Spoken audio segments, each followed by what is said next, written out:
I'm studying. And I felt that, I saw the other side of life because I couldn't see the reason of life, the value of life, why am I living for? And at the same time, I had to look for my family, and being scared again that what if I die? What's going to happen because I don't have an identity? What's going to happen? And what I worked for and what I invested for my family, now it's going down the pipe,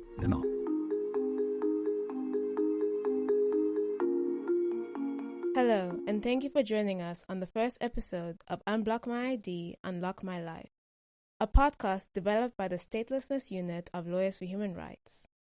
My name is Chipo Nsingule, and I will act as your narrator for this series. The series goes into the unspoken but widespread issue of blocked IDs in South Africa. Since the early 2010s, the Department of Home Affairs have been conducting a process where they mark your ID number on their system, making your ID number and identity document invalid. Your ID may be blocked because you might share an ID with someone else, have multiple ID numbers linked to your name, are suspected of misrepresentation or fraud, or are suspected of being an irregular immigrant.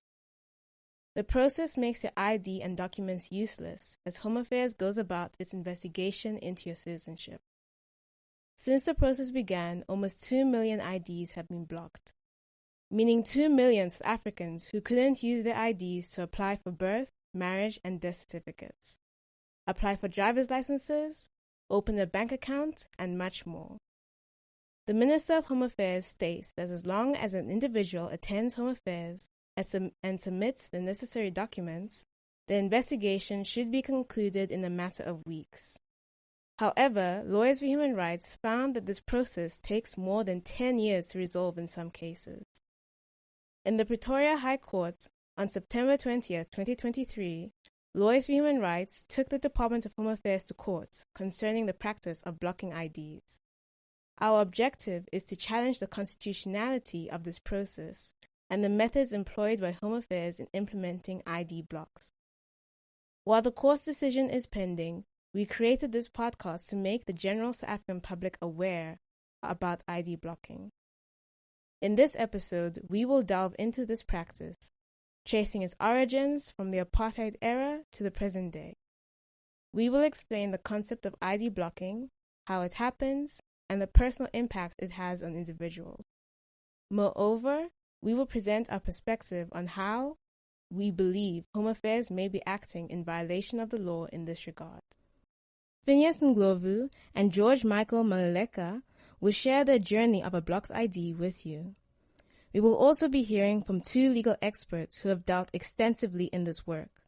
Afika Nkweto, a legal officer from the South African Human Rights Commission, and Litalitemba Stwai, the manager of the Impact Litigation Unit of Legal Wise South Africa. Phineas Ndlovu was born in 1966 in South Africa. He was born to a South African mother and a Zimbabwean father. In 2013, Phineas found out that his ID was blocked when he tried to withdraw his money from the bank. When he attended Home Affairs, they informed him that they blocked his ID because they suspected he was a Zimbabwean national and illegally obtained South African citizenship. On their records, they found that he was once deported to Zimbabwe in 1988. While this might seem like a clear-cut case, the truth is far more complex. Let's hear from Phineas about how the deportation took place. And then we met some guys, from Joburg. They came up with this idea that because it was still apartheid, the situation was not good, And then they came up with the idea that if we want to join them, they can give us direction and we can go to Lusaka. So that's when we started. One day with my friend, we decided to go. They arranged for us that we must go to Lowest is in Botswana, just in border South Africa and Botswana. Then to some transport to Zeras. From Zeras, we got a taxi and he dropped us somewhere before we got to the border. Then we walked to the bushes there. While we were sitting there, it was around, I think, if I'm not wrong, it was around past 6. So we were waiting there, waiting for the evening so that we can cross over to the Zara. Then the South African soldiers came. I think they were around the area because they came up with a van, and they've got. When they saw us, they started shooting at us. Then we ran away. When we tried to run away, I fell down, and they shot my friend in the back. They shot my friend there, then he fell down the sun in front of me, and he came there, and then they took us to the van with him like that, They put him in the van. They drove us to the town called Zelast.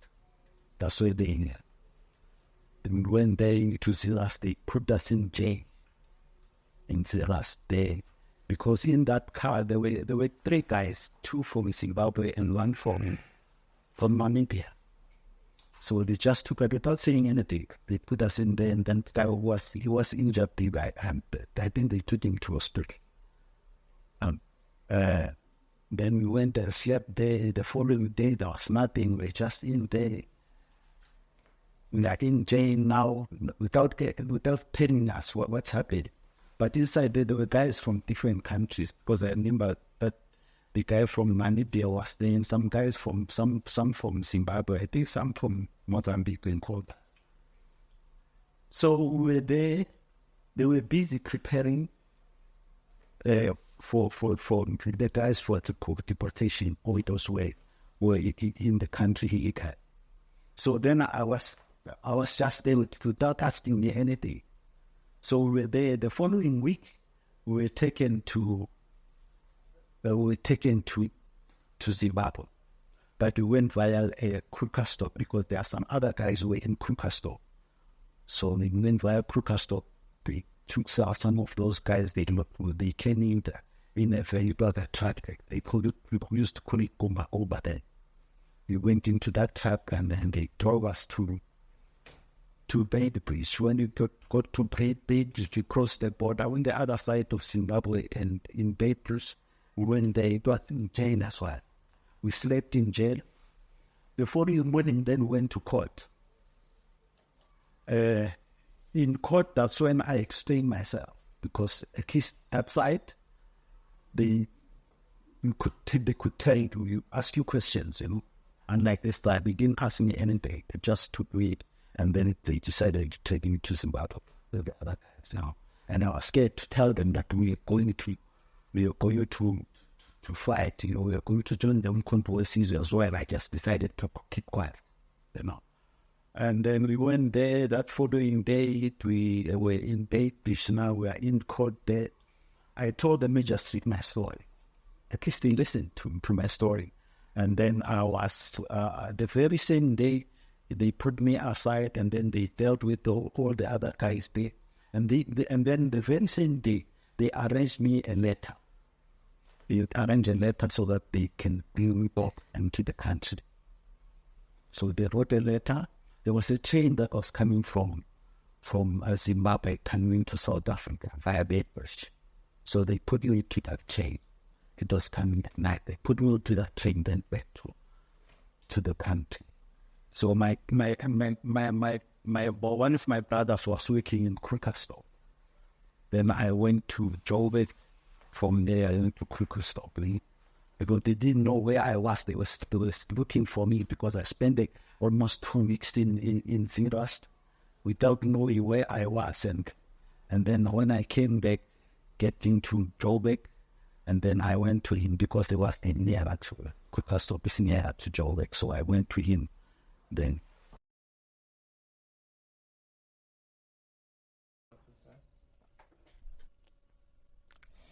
It is difficult for us to apply our current understanding of immigration legislation to apartheid. As Phineas explained to both us and the courts, his reasons for leaving South Africa were to join a movement to bring down the oppressive apartheid state. The same oppressive state that shot one of his friends and deported Phineas without questioning, investigation, or notice. George Michael Maluleka has a similar story. He was born in 1964 in South Africa. He was born to a South African mother and a South African father. He found out that his ID was blocked in 2014 when he tried to register his marriage. Similar to Phineas, Home Affairs informed him that they blocked his ID because his record shows a deportation to Mozambique during apartheid. Based on this, they suspected he was a Mozambican citizen and he obtained his South African citizenship illegally.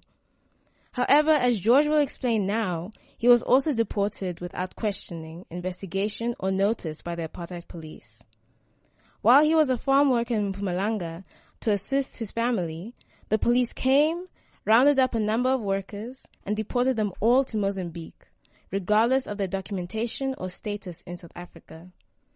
He managed to make his way back to his family in South Africa through the help of others, who also stated the apartheid police did this often. I had to drop out of school to help my family and provide a living for us.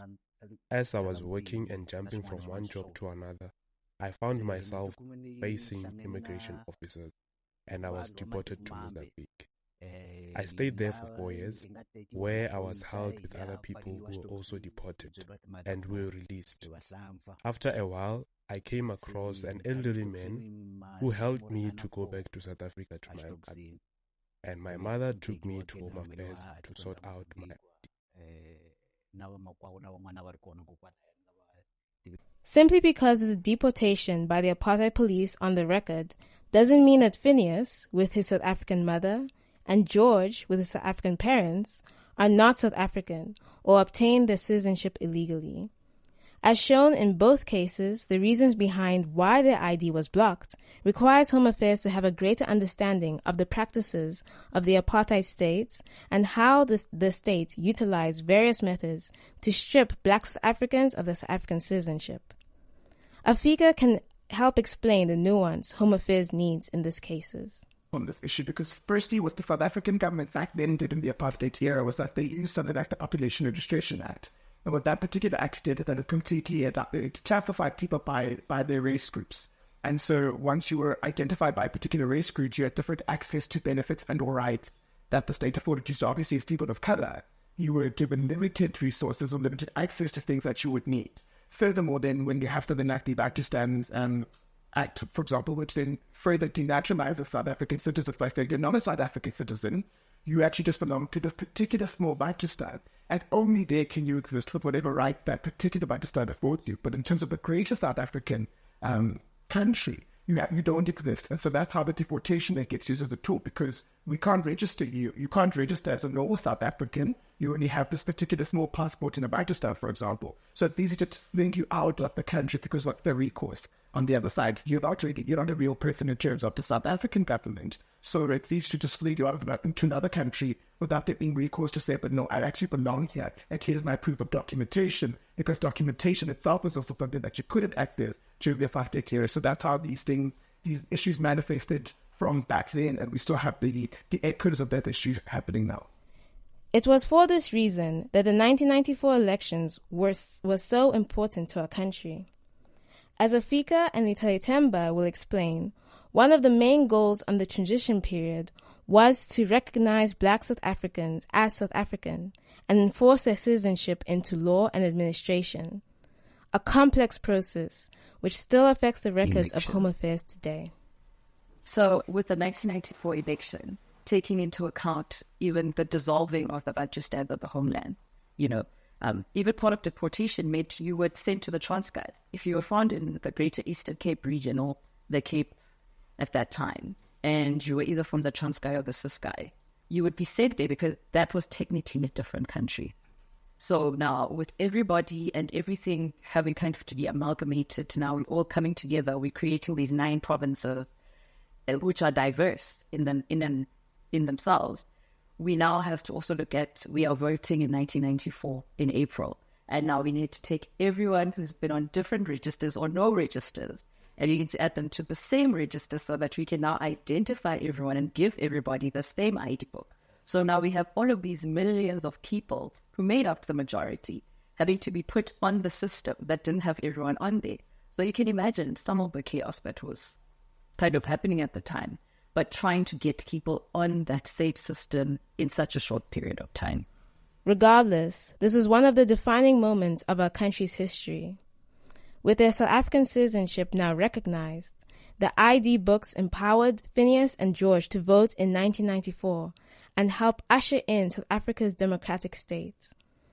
This important moment in their lives is now soured with the block and their IDs, making it impossible for them to vote in any election since 2013 and 2014.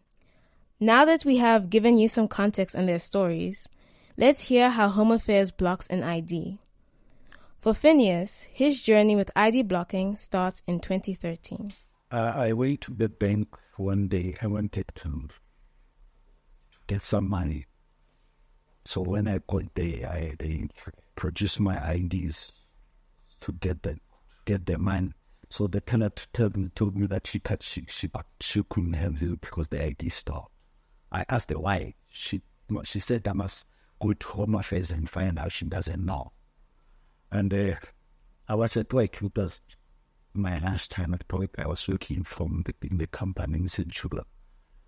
And then I went back to work, and then the following day I asked for a day off to go to Home Affairs, the nearest Home Affairs in Social Group, where I stay. That's why I went to them and explained that my identity stopped. Is there anything there that they can help? No. So they checked in the system. They said no one's blocked because they suspect that I'm a Zimbabwe. How? Then they said there's nothing that they can do because the people are blocking the IDs and other. They are in Pretoria. So from the branch, they can help you with maybe to get all the documents that they can send them to the head office in Pretoria. So I went back home, and then I got everything which I can get, I took my identity, my parents. Unfortunately, I had the marriage certificate with me because I still got it. The marriage certificate is the old one, that was the handwritten one. So I've got it here before it was processed to the computer, and then I took it with me, and then I had my documents as well for my siblings and my documents that we were using to travel to Zimbabwe when we were young.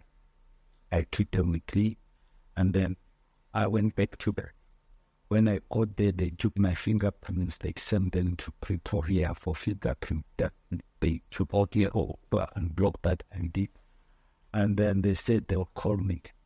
So I went back home. After 2 weeks, I think, there was no call, there was nothing. Then I went back to I asked for time off again from work, went back to talk, only to find out that there's nothing. Still talk. They said they made some phone calls to Pretoria to check what was happening.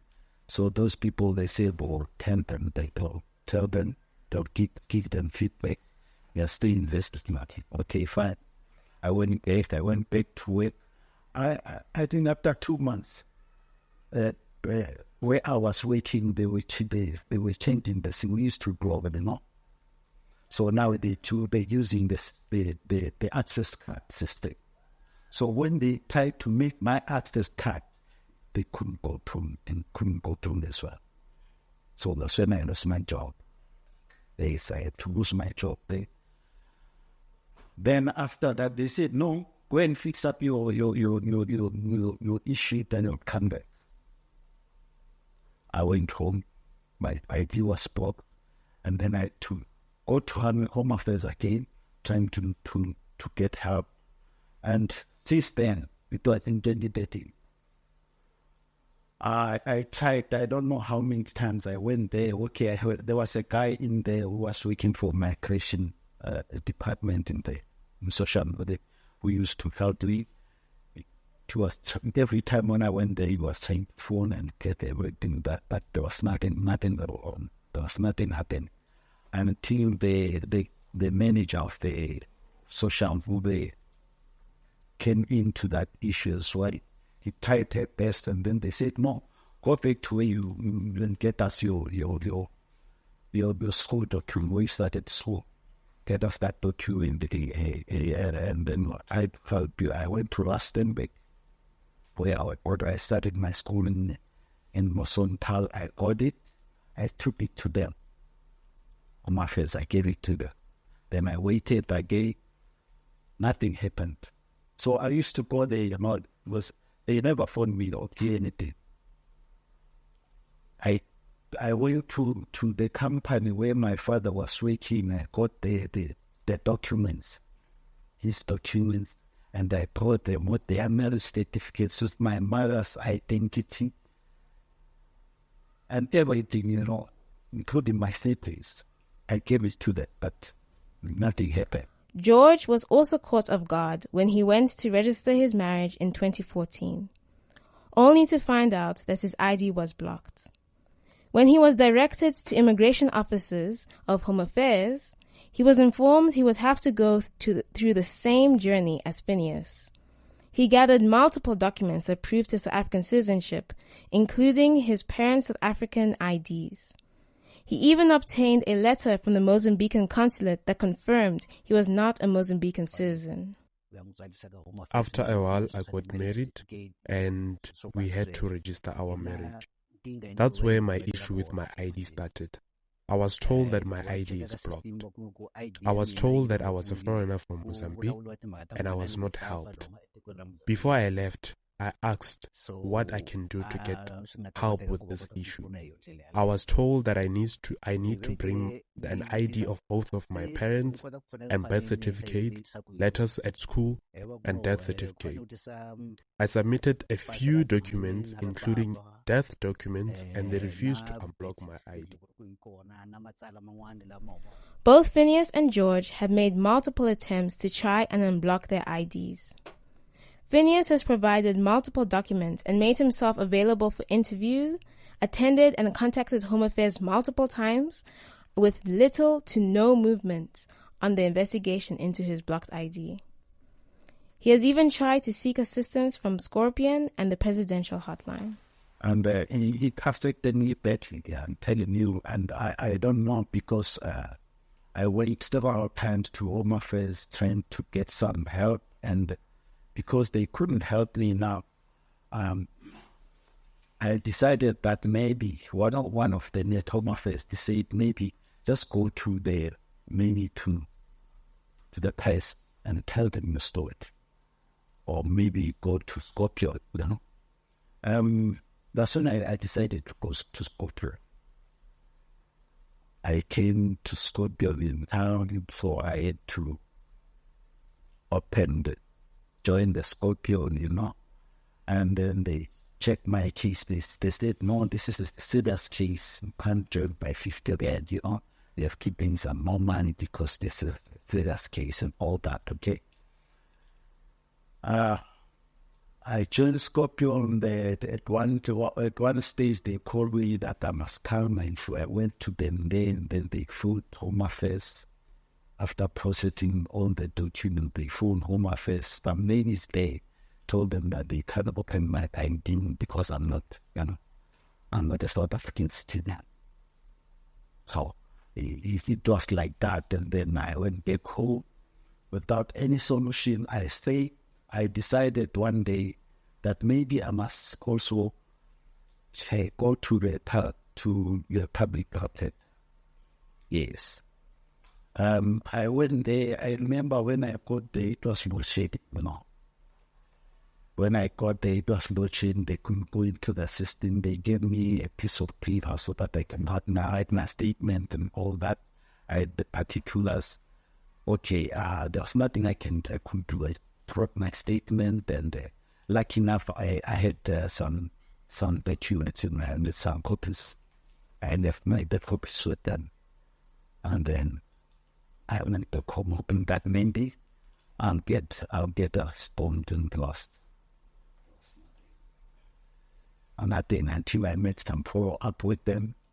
They told me that no, they can't help me. They said I'm with a South African citizen. Again, I decided, where to now? What must I do? And then that's when I heard about the presidential hotline. I got their numbers and I got everything. I spoke to them. They said I must send my documents and everything, of which I did. I sent them, my documents to them. And then after the one checking with Home Affairs, same answer again, we can't help you because we are the member of South African citizen.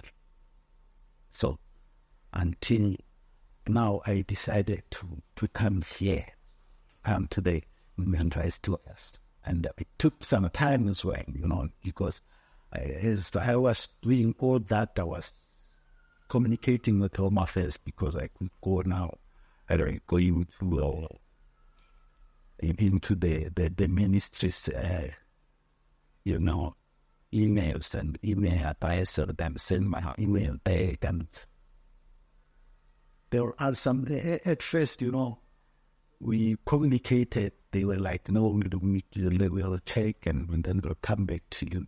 And then after they told me that, no, your file is blocked because you're not a South African citizen. But why? Why? Because I've said to you everything, it's got everything. Why don't you come and check?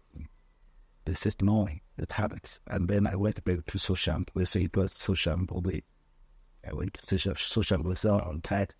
And I ended up there, everybody knew me there. When I got there, I could hear some people who were working there that he's a foreigner, why does he come here and all that, But I gave them all the documents, even though the guys would be, but one day when I was here and they were following the head office guys, talking, I could hear that over the phone, hear the person on the other side, that let that person go because we can't help it. It's not a South African, So, that had me very deeply because that I couldn't do anything. I had nowhere to go.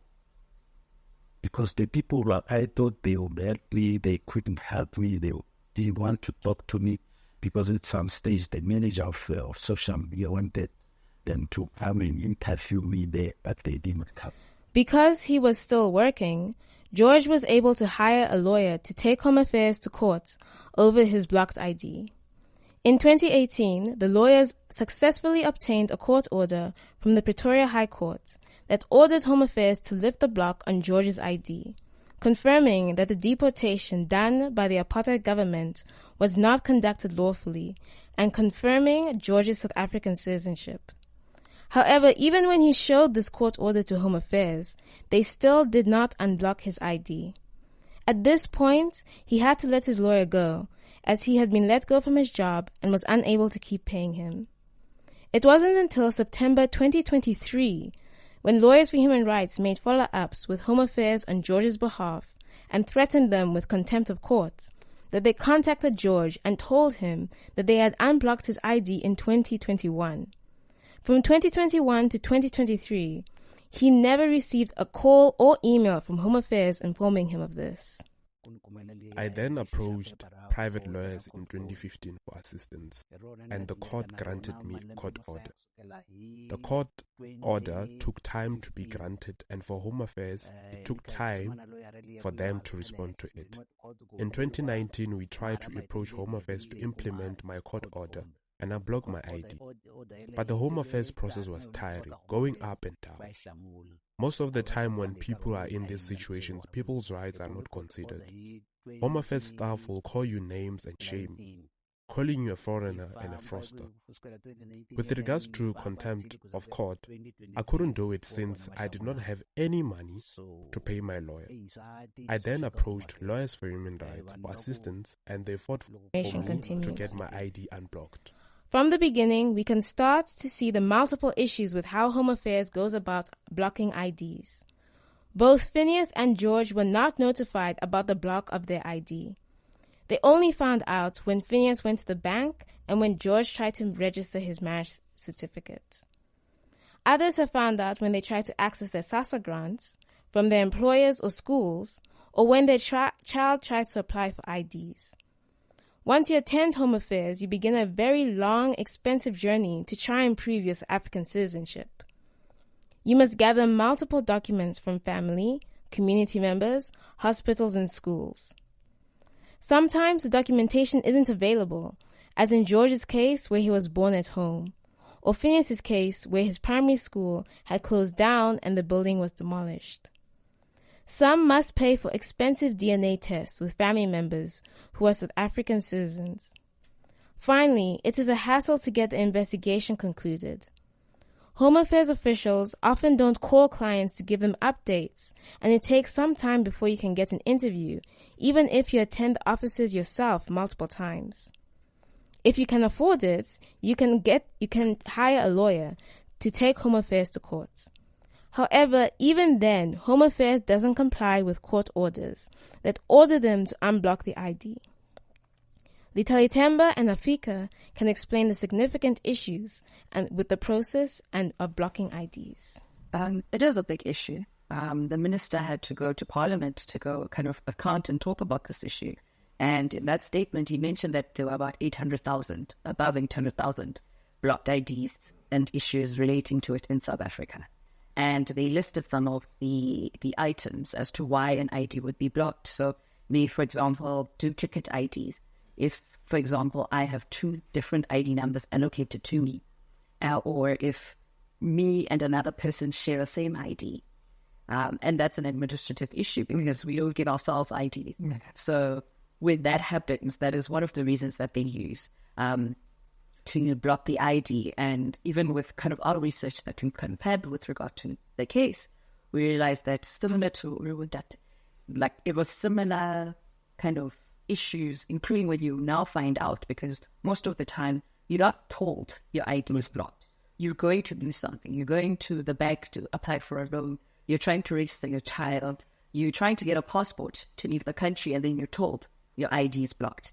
And the unfortunate part is that when you have a blocked ID, you can't do anything, because that is the thing you use to prove your identification. So you can't even apply for university. You can't even go to the hospital. You can't apply for insurance because they're going to say that your ID, you can't use your ID, so please go to Home Affairs. And when you even get there and you provide this information that they require, whether it's your primary school teacher, your parents' information, you provide this information and then you wait. So similar to Ndlovu, since 2013, he's been waiting. And again, it's the issue that there's no actual process to be followed. So I think that is where the issue lies with that. Because even with what they're mentioning, a lot of the cases also, we're a receiving country, South Africa. We are surrounded by other countries. We have people who've been working here who have received nationality through naturalization.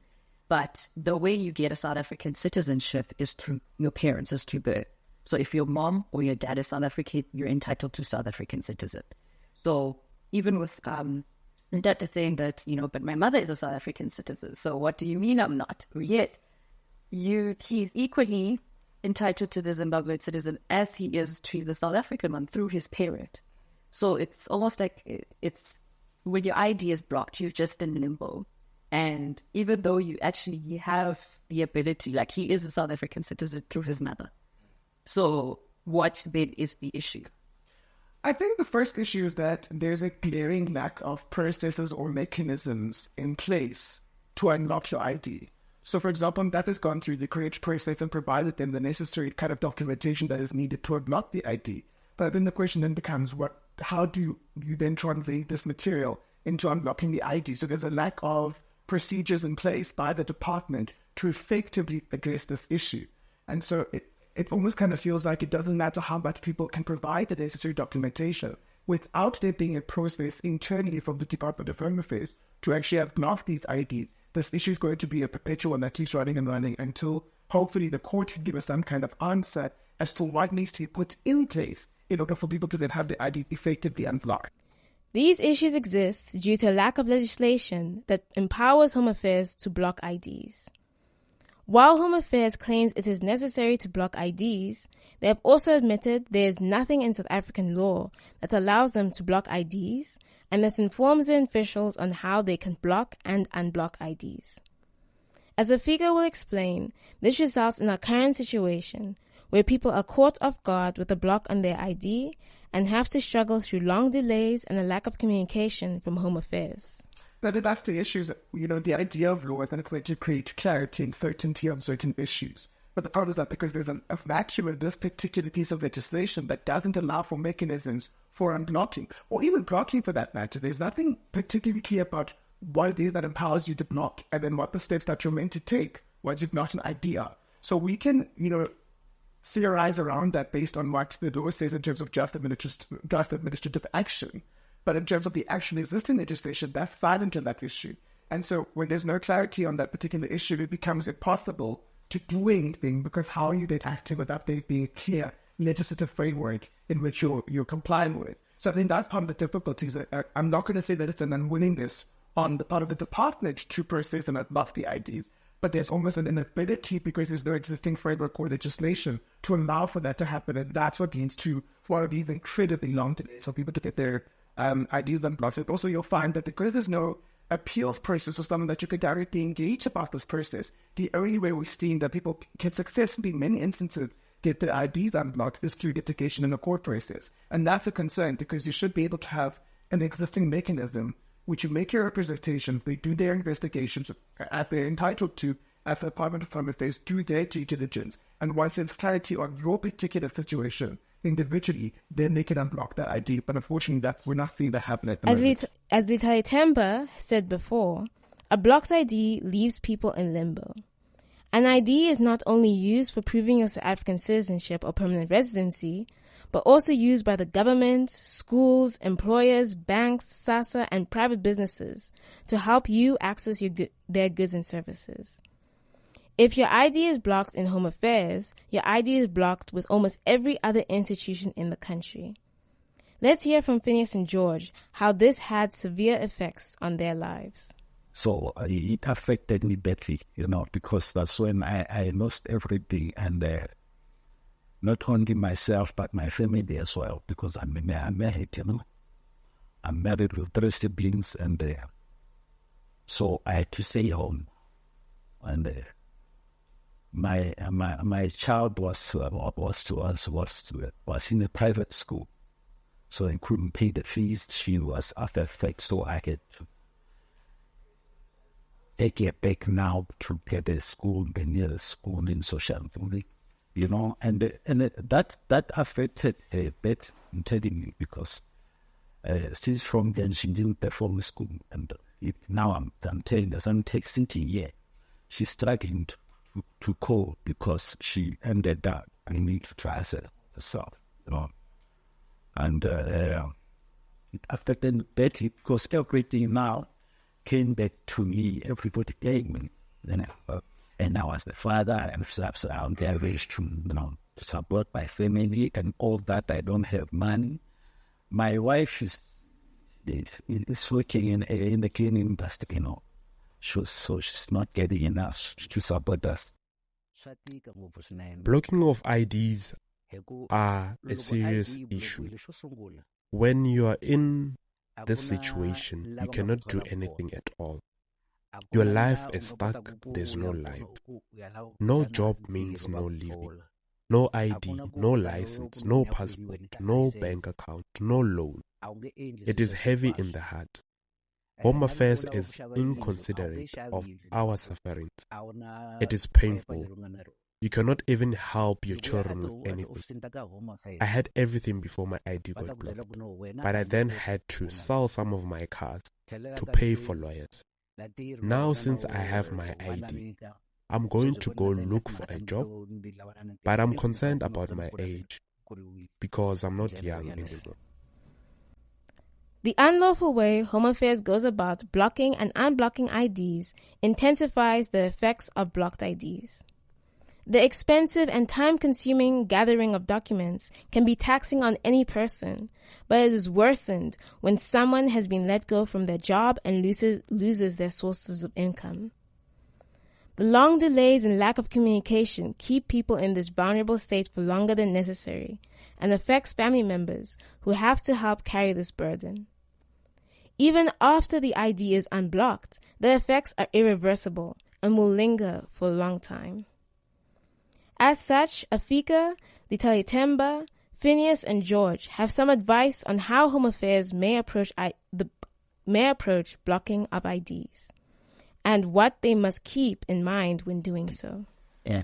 Look, at this stage, I'm not going to try to reinvent the wheel, because on this particular issue, the South African Human Rights Commission did a report in 2018 specifically dealing with this issue of blocked IDs, and in that report we made particular recommendations. So at this stage, we hope is that, and hopefully, through the litigation that's coming up next week, we hope that the Department of Home Affairs can actually take into consideration those recommendations, potentially invite all the necessary stakeholders who are dealing with this issue around the table and find a practical solution, and then create an actual mechanism to then deal with the unblocking of IDs. And if that's the case, then that would be a win-win situation for all parties involved, because the reality is that there are so many people who have their IDs blocked and cannot live any kind of meaningful life at this stage with any kind of dignity.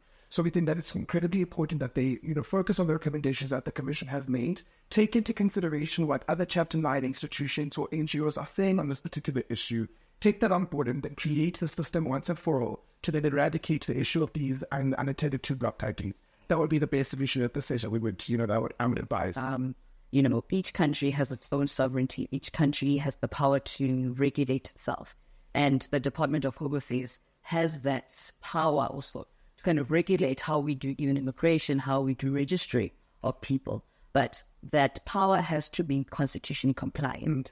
So I think that is kind of the issue here, is that we're not saying that they can't do anything, but in fact, it has to be constitutionally compliant. And we can hear what happens after the case has been adjudicated. I think the advice, I'll speak on the side of the government. I mean, we've got a constitution in the country. They should take human beings as human, Because I remember at my case at some stage, they were supposed to come to social working to get an interview. They never came.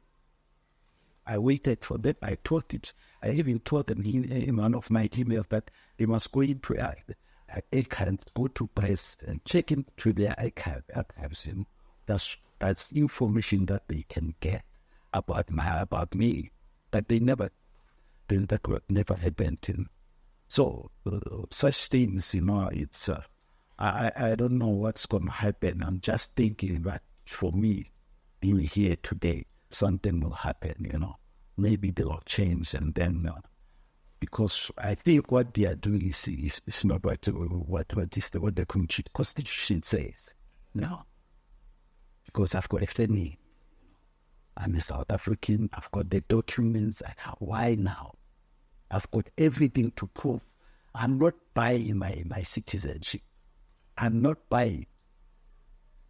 I've got everything to prove. Why is it not that they can get something to investigate, to come and talk to me or find out what is happening?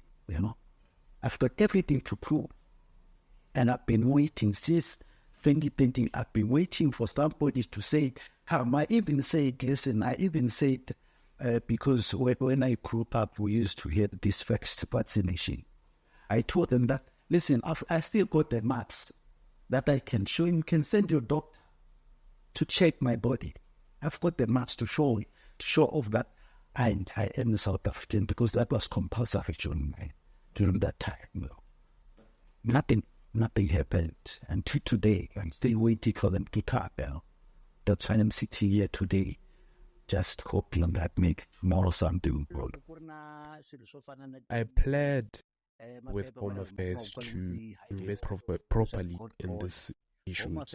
If there's a court order, they must comply. My question is, why doesn't Home Affairs comply with the supreme law of this country? Why is it possible to do things unlawfully? Well said. We hope that this episode helped you understand what ID blocking is, how it happens, how one can try to unblock their ID, and the problems that are inherent to the process. In 1994, millions of marginalized people were empowered to bring an end to a system that refused to see them as equal and dignified citizens. However, it becomes evident that ID blocking embodies the continued practice of citizen stripping, a haunting legacy of the apartheid era. This practice has inadvertently pushed many individuals, like Phineas and George, into statelessness, where they are denied the full rights and recognition of their South African citizenship. Those same citizens who helped usher in democracy are told that they are not South African. The ID that was meant to empower them has now been rendered useless, and their life in limbo.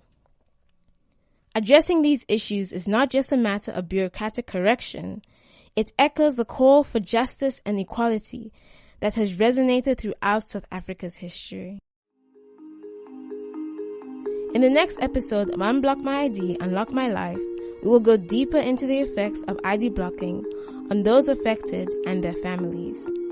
Please stay tuned and keep an eye out for that episode. If you or someone you know has a blocked ID, or if you're interested in this topic, you can follow our Unblock My ID, Unlock My Life campaign on our Twitter, Facebook, and Instagram to find out more information.